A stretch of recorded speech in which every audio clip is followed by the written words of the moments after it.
ئەو بەرنامە لە ژێرنەزەری هەیەتی وەرزشەی هەمەگانی و بە هەمکاری تعاونی پشتیبانی خودرۆی تاکسی پیرانشارەوە بەرگوزار دەبێت بە وەرگرتنی مجەویزەکان لە ئیدارەی وەرزش و جوانان توانیمان ئەو جەژنواری بەرگوزار بکەین و ئینشاءڵڵا ئەگەر خوددا ڕازبێنێ لە ئایندەدا بەرنامەهای باشتریشمان دەوێت بۆ خەڵکی پیرانشاری.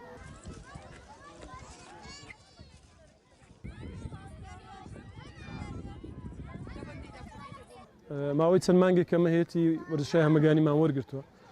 و لەگەڵ هاوکارانمان بەناو بەرنامەمان لەسەرەوەیە کە هێندێک کار بۆ شارستانی پیرانشار بکەین کە یان نەکراوە یا کەمتر کراوە. ئەگەر بڵین لە دوای هەدەفێک ئاکامێک ئامانجێک بین بۆ مەراسمان تەنها ئەوەیە کە وەرزش و تەفریحی سالم و ڕایگان و ئەرزان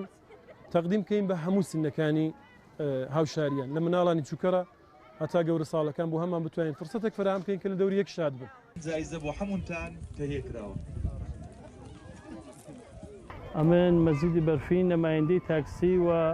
مدیر عاملی شرکت تعاونی پشتیبانی خودرۆ و تاکسی لە پیرانشار.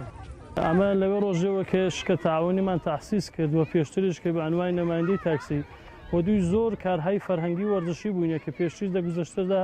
دەموردی فوتباڵ ساڵۆن هات سەمەنی مەسنوعی کە چەند کەڕەتان شرکتمان کردووە لەگەڵ دۆستان هەمکاران و دوایش کە شرکت تعاونیمان تەحسیس کرد لە دوێ بوون کە فەرهەنگسازیەک بکەین خانەوادەکان خڕبنەوە شادیەک خۆشیەک پەیدا بیت لەگەڵ منداڵەکانیان چکە بە زدیانی هەن لە وەختیوە گوشی تەکنۆلۆژی پەیدا بووە زۆر شتانە کە دەبینی خانەوادە لەکەین یەک نین جا لە دوی وێنێ کە هەم بڵێن کە ئەمەش هەین هەم خانەوادەکانیش ڕێزیان بۆ دانین یەکیش ڕێز لە ڕان تاکسیان بگرین کە بەداخەوە لە منتەقەیمە و لە شاری پیرانشاری بەداخەوە فەرهەنگکە بڕێک یانی وای لە هاتوو کەمە دیدی نسبەت بە تاکسیمان جوورەکی دیکەیە